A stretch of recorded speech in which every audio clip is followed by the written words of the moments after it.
기도하겠습니다. 여러분은 부활을 믿으십니까? 우리 주님은 부활하셨고 지금도 살아계십니다. 하늘 보좌 우편에서 만물을 다스리시고 우리를 위해 친히 중보하고 계시는 줄로 믿습니다. 우리는 잘 배워서 신앙으로 고백하지만 오늘 본문의 대목, 제자들에게 주님이 부활하셨을 땐 아마 제자들은 마음의 준비가 채 되지 않았고 굉장히 놀라고 당황했을 거라고 생각합니다. 주님께서 갈릴리 호수에 물고기 잡는 어부로 다시 돌아간 제자들에게 나타나셔서 말씀하시는 대목인데, 특히 베드로와 나누시는 대화의 장면, 여러분 너무나 잘 아시는 그러한 대목을 오늘 함께 묵상하도록 하겠습니다. 예수께서 베드로를 향해 제일 먼저 하신 말씀은, 물론 앞에 밥 먹자는 거 있지만 그건 다음에 하고요, 요한의 아들 시몬아 라고 이름을 부르신 대목입니다. 왜 요한의 아들 시몬이라고 부르셨을까? 이게 오늘 첫 번째 질문입니다. 왜냐하면 요한복음 1장 앞부분에, 다른 공관복음서는 기록해 두지 않았지만 예수님의 초기 제자 5인방, 예수님을 굉장히 일찍 만났던 그 초기 제자 5인방에 관해 요한복음만 기록하고 있고, 그 중에 베드로가 포함되어 있는데, 이미 요한복음 1장 앞부분에 예수께서 베드로를 만나실 때 요한의 아들 시몬인데 이제부터 너를 베드로라고 부르리라, 반석이라고 부르리라, 이미 말씀하셨습니다. 그런데 부활하신 예수께서 베드로에게 나타나셔서 말씀하실 때 그 이름을 베드로라고 부르지 않고 요한의 아들 시몬아라고 부르십니다. 왜 그랬을 거라고 생각합니까? 2000년 동안 오늘 본문은 정말 많은 논쟁, 많은 이야기거리들을 담아왔던 그런 본문입니다. 대부분 전통적인 교회는 넌 이제 베드로라고 불릴 자격이 없어. 너 내가 베드로라는 이름을 붙여줬는데 너 어떻게 했어? 잘 아시죠? 처음에 물어본 게 이 사람들보다 더 나를 사랑하느냐인데, 큰 소리를 뻥뻥 쳐놓고 다 예수님을 버리고 떠나도 나만은 끝까지 예수를 따르겠습니다, 호언장담하던 베드로. 그러나 3번씩이나 예수님 모른다고 하고 마지막에는 욕하고 저주하면서 예수님을 부인했던 그 베드로, 넌 이제 베드로라고 불릴 자격이 없어. 그런 식으로 우리가 이해해왔단 말이죠. 그래서 예수께서 너 요한의 아들 시몬일 대로 다시 돌아가 처음부터 다시 시작해라, 그렇게 하는 경우도 많이 있었습니다. 그러나 과연 그런가? 왜냐하면 마태복음 16장을 보면 우리 너무나 잘 아는 대목인데, 베드로만 특별한 신앙 고백을 합니다. 사람들이 나를 누구라고 생각하느냐? 너희는 나를 누구라고 생각하느냐? 베드로가 제일 먼저 나서서 주는 그리스도시요 살아계신 하나님의 아들이십니다. 그때 예수께서 베드로에게 뭐라고 말씀하셨습니까? 마태복음 16장 17절, 바요나 시몬아 네가 복이 있도다. 바요나 시몬이란 말이 요한의 아들 시몬아라는 뜻입니다. 베드로의 신앙이 절정에 있을 때, 누구도 감히 그런 고백을 하지 않을 때 그렇게 고백하고 예수께서 칭찬하실 때도 요한의 아들 시몬아라고 부르셨어요. 그렇다면 오늘 부활하셔서 베드로에게 나타나셔서 요한의 아들 시몬아라고 부르시는 이 장면이 마냥 질책하시는 장면만은 아닐 것이다 라는 생각을 하게 돼요. 또 이어지는 대화를 너무 잘 아시죠? 요한의 아들 시몬아 내가 이 사람들보다, 큰 소리 뻥뻥 쳤잖아요. 나 누구보다 주님을 사랑합니다. 누구보다 주님께 순종하겠습니다. 다 주님을 떠나도 끝까지 나는 주님을 따르겠습니다. 꼭기요. 잘 아시잖아요. 너 여전히 이 사람들보다 나를 더 사랑하니? 물어보시는 대목이에요. 예, 그렇습니다. 난 이 세상 누구보다도 예수님을 더 사랑합니다. 그렇게 답하지 않습니다. 또 아주 중요한 대목이 나오는데 예수께서 물어보신 걸 헬라어로 뭐라고 했냐면 아가파스메, 너 나를 사랑하니? 아가페라는 말 들어보셨죠? 아가페 사랑, 신적인 사랑, 흠없는 사랑, 완전한 사랑. 너 나를 사랑하니? 그렇게 물어보시는데 베드로는 제가 주님을 사랑하는 줄 주님이 아십니다. 그때 필로세라고 대답을 합니다. 필로는 그냥 사람들 사랑하는 거, 학문을 사랑하는 거. 필라델피아, 필로소피, 철학. 거기 앞에 붙는 말이죠. 저 주님을 그냥 필로 사랑합니다. 두 번째 또 물어보세요. 아가파스메, 너 나를 사랑하니? 똑같습니다. 필로세 하는 줄 주님이 아십니다. 세 번째 질문은 그러면 너 나를 필레이스메, 너 그럼 나를 필로 사랑은 하니? 똑같은 대답을 합니다. 네, 제가 주님을 필로세 하는 줄 주님이 아십니다. 이게 도대체 무슨 뜻일까? 전통적인 견해는 아마 들어보셨겠지만은 베드로는 더 이상 자신감이 없습니다. 죄책감에 사로잡혀 있습니다. 잔뜩 움츠러들었습니다. 주님께서 너 나를 사랑하니라고 물어보시는데 차라리 혼내시는 게 마음 편할 것 같지 않아요, 여러분? 너 도대체 왜 그랬어? 감정적으로 반응하신다면 너 어떻게 나한테 그럴 수 있니? 의지적으로 반응하신다면 나 너를 가만두지 않을 거야. 이런 말씀하실 법한데 요한의 아들 시몬아, 네가 나를 사랑하느냐? 이 말씀에 베드로의 마음이 아마 무너졌을 거예요. 녹아내렸을 거예요. 감히 제가 주님을 어떻게 그렇게 사랑한다고 고백하겠습니까? 필로세 하는 줄 주님이 아시잖아요. 목이 만한 소리로 기어 들어가는 소리로 그랬을 거라고 상상이 갑니다. 그런데 최근의 경향은 별 구별의 의미가 없다. 여러분 이거 헬라어는 방금 아가페, 필레오 다르다고 그랬잖아요. 영어 성경은 You love me, 너 나를 사랑하니? 베드로는 뭐라고 답했을까요? I love you. 똑같아요 단어가. 우리말로는 어떻게 할까요? 내가 나를 사랑하느냐? 제가 주님을 사랑하는 줄 주님이 아십니다. 똑같잖아요. 사랑. 분명히 다른 단어인데 구별 안 해놓았잖아요. 구별할 수가 없는 게 맞는 단어가 없습니다. 우리말로 굳이 해본다면 너가 나를 사랑하느냐? 제가 주님을 좋아합니다. 이상하죠? 너 나를 사랑하느냐? 제가 주님을 좋아하는 줄 주님이 아십니다. 그럼 너 나를 좋아하긴 하니? 제가 주님을 좋아하는 걸 주님. 그렇게 할 거예요? 제임스 보이스라고 하는 유명한 설교학자가 있습니다. 그분이 요한복음 강의했는데 굉장히 재밌었어요. 이 대목을 뭐라고 번역했을까 봤더니 예수님께서 아가페 이걸 영어로 번역하는데 넌 나를 100% 사랑하니? 100% love 이렇게 돼 있어요. 그러면 베드로는 뭐라고 답했다고 번역했을까요? 60% 사랑합니다. 60% love 이렇게 번역해놨어요. 두 번째도 너 나를 100% 사랑하니? 60% 사랑합니다 주님. 너 나를 그러면 60%는 사랑하니? 네, 제가 60% 사랑하는지 주님. 너무 이상하죠. 영어 성경 또 NIV 성경은 넌 나를 진짜 사랑하니? Truly love me 이렇게 해놨어요. I love you. Truly love me? I love you. Do you love me? I love you. 번역할 길이 없는 거예요. 그리고 성경 본문을 봐도 이 아가페하고 필레오를 교차 사용하고 있기 때문에 별다른 구별의 실익이 없다라고 보는 학자들이 많이 늘어나요.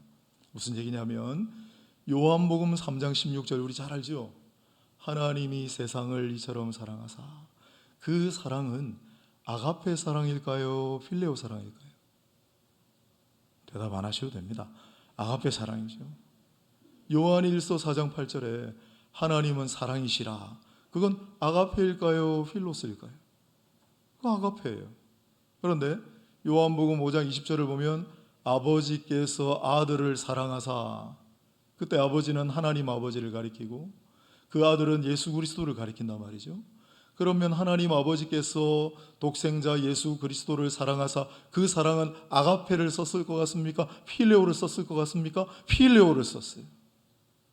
충격적이죠? 아니에요. 요한복음 14장 21절을 보면 너 내 계명을 지키는 자를 하나님께서 사랑하시고 나도 그를 사랑하여 내가 나를 나타내리라. 사랑의 말이 여러 번 나온단 말이에요. 그 사랑은 전부 아가페예요. 너희가 계명을 지키면 나를 사랑하는 줄 알고 너희가 나를 사랑한다를 아가페를 썼죠. 사람이 하나님을 사랑한다를 아가페를 썼잖아요. 베드로는 못한다고 한결같이 이야기했는데, 그런데 또 요한복음 16장 27절을 보면 요한복음 16장 27절에는 또 사랑한다 사랑한다라는 말이 나오는데 그때는 또 필레오를 쓴단 말이에요.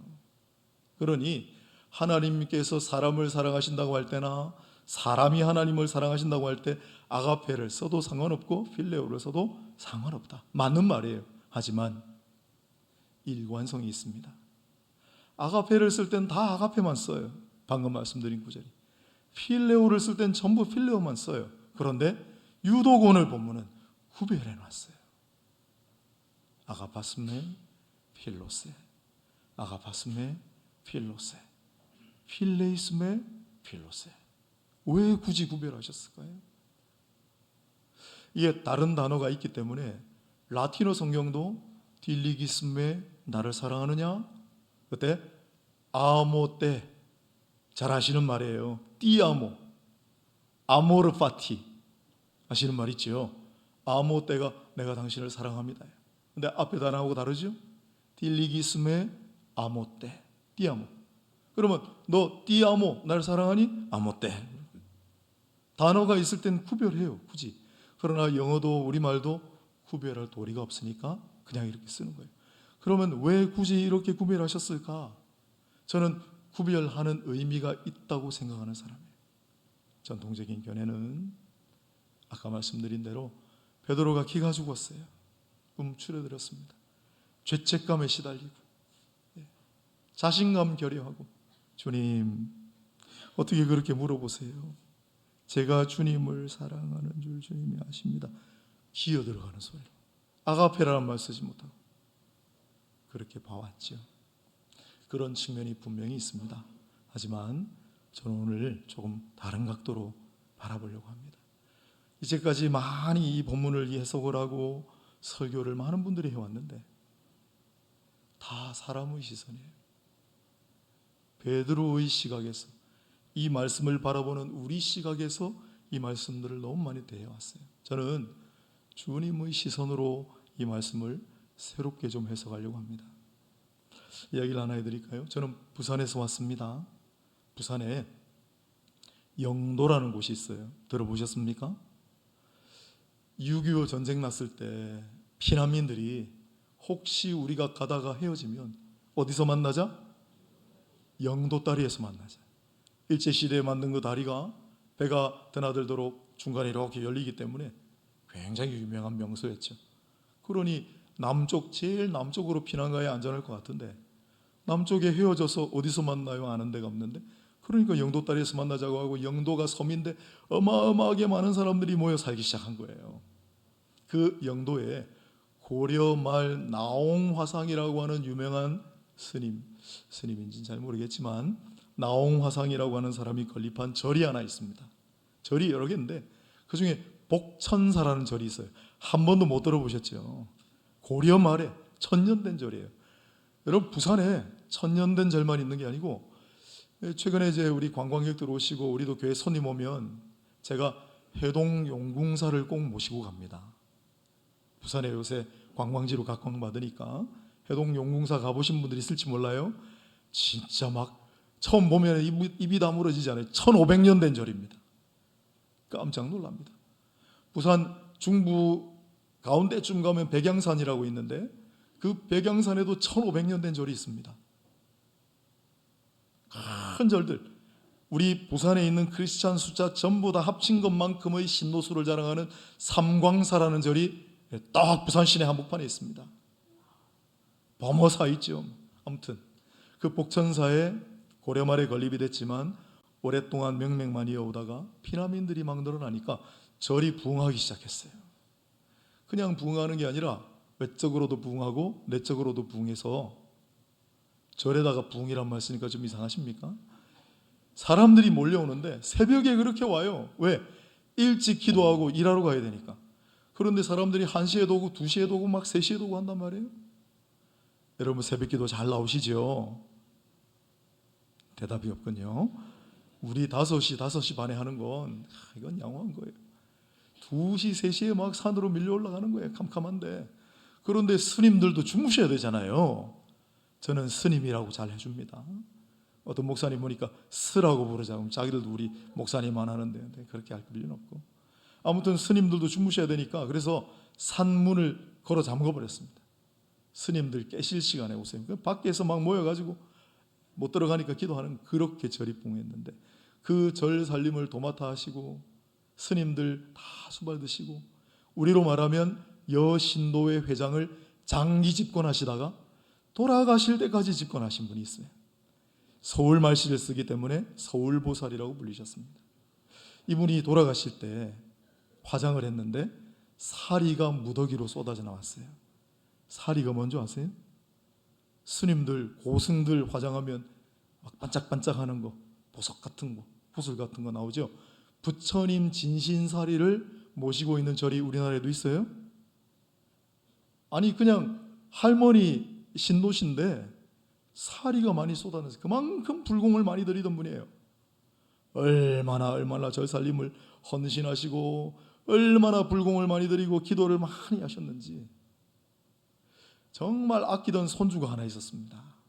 그 손자 잘 되라고 비나이다 새벽마다 가가지고, 그 손자가 누군 줄 아세요? 저예요. 저.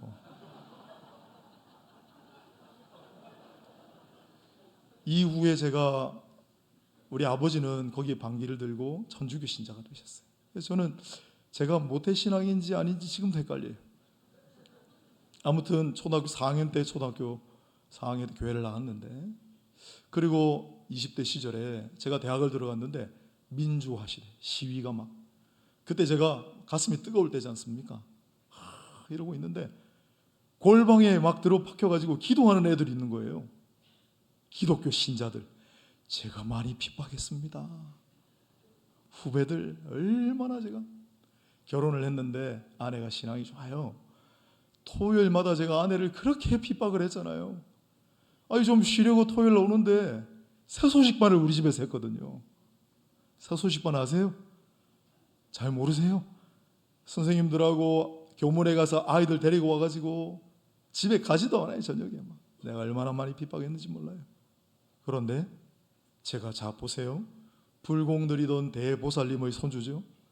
부처님한테 그렇게 나를 이름을 불러가면서 기도했는데, 또 제가 젊은 시절에 예수를 핍박하던 사람이었는데 목사가 되어 있습니다. 여러분, 우리의 가문, 또 제가 했던 공로, 믿음 보시고 나를 부르신 게 아니라는 뜻입니다. 요한의 아들 시몬아라고 부르세요. 무슨 뜻일까요? 너 베드로라는 자격이 없어 이제. 너 요한의 아들 시려로 다시 시작해. 이런 뜻일까요? 저는 아무리 생각해봐도 주님이 왜 이렇게 부르셨을까? 이런 생각이 듭니다. 베드로야, 너 요한의 아들 시몬 때부터 내가 너를 골랐어. 그때부터 내가 너를 사랑했다. 여러분, 베드로가 가문이 좋은 사람이에요? 대제사장의 가문입니까? 베드로가 좋은 학교를 나왔나요? 랍비였나요? 베드로가 유독 믿음이 좋고 교회를 위해 헌신하던 사람이었습니까? 아무것도 없었어요. 그저 요한의 아들 시몬 하나밖에 없는 이 사람을 주님께서 택하시고 구원의 자녀 삼으시고 예수님의 제자 세우시고 수제자로 삼으시고 교회를 맡기시고, 그런데 이제 베드로가 실수하고 주님 저주까지 하고 이제 완전히 나락으로 떨어져 자신감 없이 기어가는 목소리로 주님 제가 살아가는 줄 할 때, 이 베드로를 향한 주님의 사랑이 식었을까요? 베드로를 향한 그 신뢰를 철회하셨을까요? 칼빈, 우리 종교개혁자 칼빈은 내 양을 먹이라, 내 양을 치라, 이걸 목회학적인 관점으로 중요하게 생각하고 이걸 강해를 많이 했는데 똑같아요. 내가 주님을 필레오세 하는 줄 아시잖아요. 필레오세 하는데도 주님은 똑같이 내 양을 먹이라, 내 양을 치라, 내 양을 먹이라, 똑같잖아요. 제가 하나님의 아들이 되고 제가 목사로 부름받은 것은 제가 좋은 가문에서 태어나서 제가 무슨 큰 공로가 있고 제가 무슨 큰 믿음이 있어서가 아니에요. 그냥 어느 순간에 내가 너를 지명하여 불렀나니 너는 내 것이라. 이게 제가 소명받은 말씀이에요. 이것도 다음에 한번 기회 되면 이야기해 드릴게요.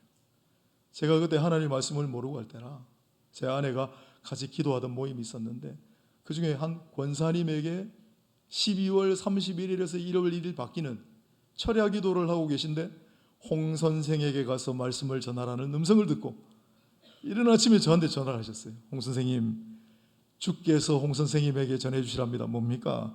이사야 43장 말씀입니다. 그래서 찾아봤잖아요. 내가 너를 지명하여 불렀나니 너는 내 것이라. 제가 무슨 뛰어난 곳이 있어서 부르셨겠어요? 제가 무슨 큰 믿음이 있어서 부르셨겠어요? 거저 부르신 거예요. 이걸 우리는 뭐라고 합니까? 은혜라고 합니다. 은혜. 여러분 똑같으시잖아요. 좋은 가문에서 나셨습니까? 대단한 일을 하셨어요. 교회를 위해 엄청난 믿음을 가지고 계셨어요. 어느 날 주님께서 호련 찾아오셔가지고 너는 내 것이라. 내가 너를 지명하여 불렀다. 내가 너를 사랑하더라. 그래서 이 자리에 계신 거 아니에요? 자, 그러면 아가페하고 필레오겐 도대체 어떻게 된 얘기냐? 너 나를 아가페 사랑하니? 아니요, 필로 사랑밖에 못해요.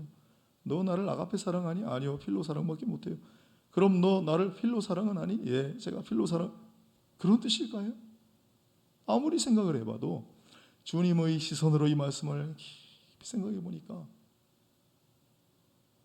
3번 말씀하신 거 잘 아시죠? 베드로가 3번 주님을 부인했기 때문에 용서하시는 거예요. 상처를 치유해 주시는 거예요. 새롭게 회복시켜 주시는 거예요. 그건 베드로 관점이죠. 주님의 관점은요? 주님의 시선은요? 베드로야, 내가 너를 사랑하노라. 나는 너를 사랑한단다. 나는 너를 사랑한단다.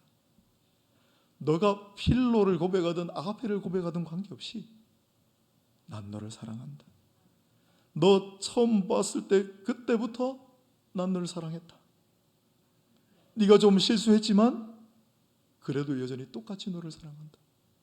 앞으로 네가 어떤 인생을 살아갈지 몰라도 내가 너를 향한 사랑은 변함이 없다.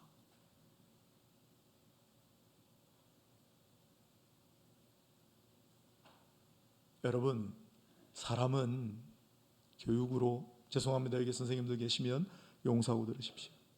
교육으로, 훈련으로, 그 어떤 방식으로도 사람 바뀌지 않습니다. 사람을 변화시키시는 것은 주님의 사랑입니다.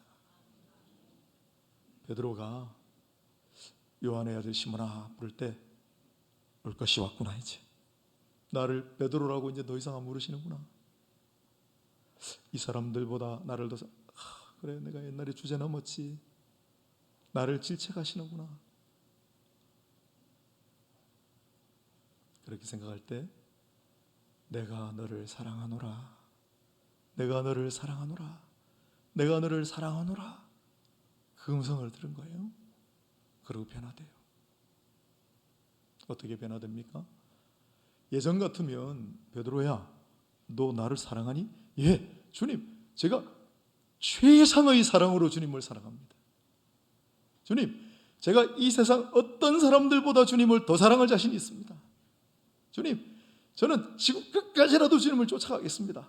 그게 베드로예요. 그런데 겸손해진 거예요. 자신감의 결여, 죄책감 이렇게 생각하지 말고 겸손하게 만드시는 거예요. 주님, 제가 주님을 사랑하는 줄 주님이 아시잖아요. 주님, 제가 주님을 사랑하는 줄 주님이 아시잖아요. 제가 주님 사랑하는 줄 주님이 아시잖아요. 베드로는 호승심이, 경쟁심이 대단했던 인물입니다. 그런데 이후에 어떻게 됐습니까?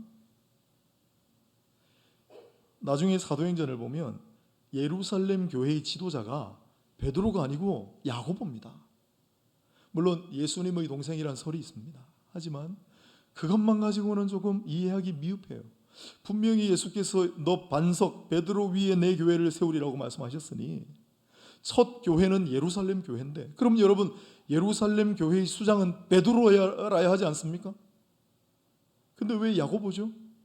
그런데 베드로는 야고보에 대해서 한마디 얘기하지 않아요. 그걸 시기하거나 질투하거나 그건 내 자리인데 너 내려와 하지 않습니다. 바뀐 거죠. 여러분, 이방 선교의 장을 제일 먼저 연 인물이 누굽니까? 물론 제일 먼저 복음 전한 사람은 빌립 집사예요. 찾아왔던 에디오피아 환관에게 복음을 전했으니까. 하지만 본격적으로 이방인에게 복음을 전파하는 장을 연 사람은 베드로예요. 고넬료를 통해 복음 전했잖아요.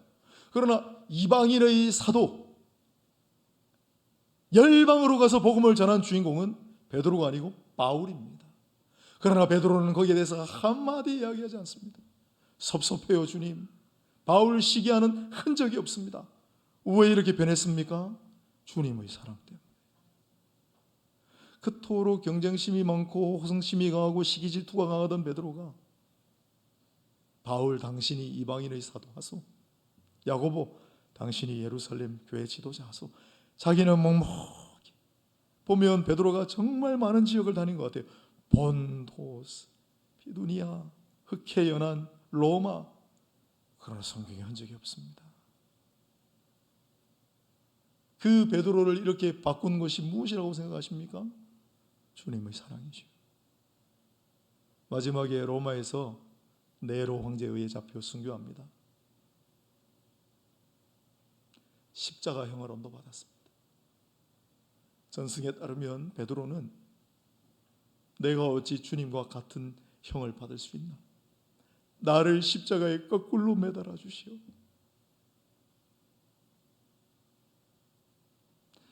십자가에 똑같이 못 박히고 처절한 고통 가운데 거꾸로 서서 주님을 하염없이 찬양하고, 여러분 베드로가 그 십자가에서 마지막으로 남긴 말이 뭐일 거라고 한번 생각해 보셨어요? 주님을 사랑합니다. 주께서 사랑하셔서 제가 여기까지 왔습니다. 오늘 설교 제목을 네가 나를 사랑하느냐라고 물으세요. 여러분 주님을 사랑하십니까? 얼마나 많이 사랑하세요? 물론 중요한 고백입니다. 그러나 그거보다 더 본질적이고 더 근원적이고 더 중요한 말이 있습니다. 주님이 여러분을 사랑하신다는 거예요. 내가 아무리 주님을 사랑하려고 했어도 주님의 나를 향한 사랑을 따를 수 있겠습니까, 여러분? 제가 요즘 생각을 합니다.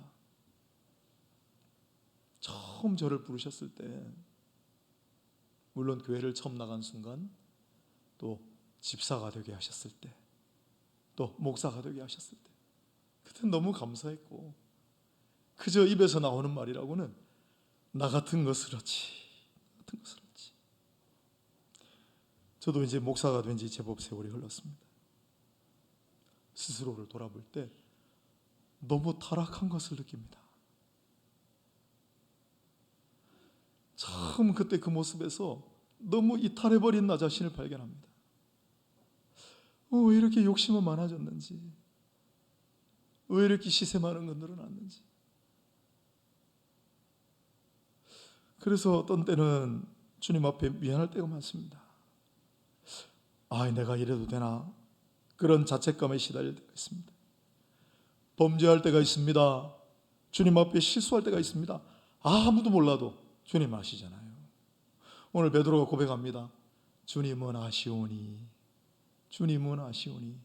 그것도 앞에는 오이다 오이다 했는데 마지막에 기노스코라는 단어를 또 썼어요. 여러분, 하나님 말씀은 정말 신비합니다. 제가 오늘 이렇게 말씀드린 이유는 일평생 우리가 해야 될 일이 뭔가? 말씀을 갈고 닦고 말씀을 연구하고, 여러분, 말씀을 듣고 말씀을 상고하고, 놀라운 하나님 비밀이 이 안에 숨어 있습니다. 다 말씀을 못 드립니다. 오늘 주님 모든 것을 아시오리겠어요. 주님 다 아시는데 내가 품은 생각, 내가 헛으로 했던 경솔한 행동들, 사람들한테 상처 주었던 말들, 주님 앞에 범죄했던 것들, 더 주님을 섬기고 싶은데 다른 사람들보다 더 주님을 사랑하고 다른 사람들보다 더 주님 칭찬을 듣고 싶은데 그러지 못해서 발을 동동 구르고 하는 그러한 영적인 열정 가운데 있는 분들이 있습니까? 내가 너무 못나 보여서. 오늘 이 말씀을 제가 준비하면서 다른 분들은 어떻게 설교했나 그동안은 잘 안 들어봤거든요. 오늘 새벽에 너무 일찍 일어나가지고 설레가지고 그래 몇 분 똑같은 제목 옥하는 목사님 설교를 들었는데요, 깜짝 놀랐습니다. 전체적인 설교의 취지가 제가 지금 이야기하는 거하고 똑같아요. 옥 목사님의 그 이야기 어디선가 들은 이야기를 기억합니다. 초창기에 강남에서, 지금 강남인데 그땐 강남이 형편없었죠. 교회를 개척하셨는데 그때 초창기 원년 멤버, 교회가 날이 갈수록 성장하고 할 때 어느 날 그분이 목사님을 찾아와서 목사님 저는 이제 교회를 떠날래요. 아니 집사님 이게 무슨 말입니까? 그때 그 집사님 하신 말씀이 저 같은 것은 이제 다닐 수 없는 교회가 된 것 같아요.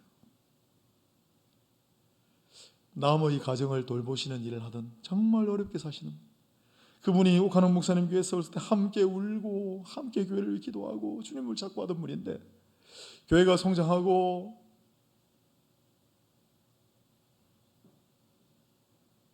뭔가 번듯해 보이는 사람들이 교회를 들어오게 이렇게 자꾸 오그라들어가지고 목사님 이제는 저는 이 교회 못 들을 것 같아요. 그럼 떠나셨대요. 그렇게 붙들었는데 목사님 울면서 붙잡았는데 떠나셨대요. 내가 보잘것없고 내 같은 것이 혹시 그런 생각을 이만큼이라도 하는 분이 있습니까? 은혜로부터 멀어진 것 같습니까? 큰 실수를 했습니까? 똑같습니다. 주님은 다 아시고 다 용서하시고 이렇게 말씀하십니다. 내가 너를 사랑하노라. 처음부터 너를 사랑했고 네가 실수하든 변했든 관계없이 나는 너를 사랑하고 너를 향한 사랑을 철회할 생각이 없고 너를 향한 사랑을 변화시킬 생각이 없고 너의 처음 모습 그대로 요한의 아들 시몬이었을 때 그대로 너를 사랑하노라가 오늘 이 말씀의 핵심이라고 생각합니다. 좋아하는 찬양이 하나 있습니다. 아시는 분들 있을지 몰라도 내 모습 이대로 사랑하시 연약함 그대로 사랑하시네. 끝까지 불러보세요. 별로 없어요. 나의 모든 발걸음 주가 하시나니 날 인도하소서. 주의 날개 그늘 아래 거하는 것, 주의 임재 안에 거하는 것, 이것이 나의 가장 큰 은혜, 가장 큰 소망입니다. 주님의 사랑은 너무도 크고 깊고 놀랍습니다. 우리는 그 사랑 안에 살아가는 거예요. 주님을 많이 사랑하려고 또 고백하시고 또 힘써 일하십시오. 중요한 이야기입니다. 그러나 그게 안 된다고 좌절하지 마세요. 내가 주님을 더 이상 사랑 안 하는 것 같아, 그런 마음 때문에 주눅 들지 마세요. 큰 실수했다고 주님을 멀리 떠나려고 하지 마세요. 내가 스스로 너무 보잘것없는 존재라고 생각이 되어서 움츠러들지 마세요. 관계없이 주님은 여러분을 사랑하십니다. 그 사랑이 우리를 앞으로 나가게 하고 그 사랑이 우리를 변화시키고, 베드로 뭐라고 했습니까? 나를 거꾸로 못 박아주시오. 나를 향한 주님의 그 놀라운 사랑, 말씀을 맺도록 하겠습니다. 왜 요한의 아들 시몬아라고 부르시는가? 너희 있는 모습 그대로를 내가 사랑하기 때문이다. 너희 처음 그 모습 그대로를 내가 사랑하기 때문이다. 여러분, 처음 그 모습 우리 보잘것 없었어요. 제자 훈련을 받았습니까? 교회를 위해 큰 헌신을 하셨습니까? 예수 그리스도의 십자가의 죽음의 대속의 진리와 부활의 신비에 대해 뭘 알고 있었습니까? 그런데도 주님은 우리를 사랑해 주셨어요. 넘치도록 사랑해 주셨어요. 내가 나를 사랑하느냐 물으시지만 우리에게 대답을 듣고자 질문하시는 게 아니에요. 내가 너를 얼마나 사랑하는 줄 너는 아니? 내가 너를 얼마나 사랑하는 줄 너 아니? 부디 이 말씀을 잊지 마시고, 힘들고 어려울 때, 신앙이 좀 식어간다고 느낄 때, 주를 향한 열정이 쇠락한다고 느껴갈 때, 주님이 나를 여전히 사랑하신다, 불꽃같이 사랑하신다, 한없이 사랑하신다, 이 마음 가지고 살아가시기를 바랍니다. 하나님 아버지, 귀한 교회에 와서 말씀을 증거하는데 다 떠나서 주님의 사랑을 전했습니다. 주님 우리를 사랑하시는 줄 추호도 잊지 말게 하시고, 우리의 사랑이 아니라, 내 사랑이 아니라 주님의 사랑에 기대어 이 험난한 세월 살아갈 수 있도록, 이 어려운 고난의 현실을 견디며 나아갈 수 있도록 도와주시옵소서. 예수님의 이름으로 기도드립니다.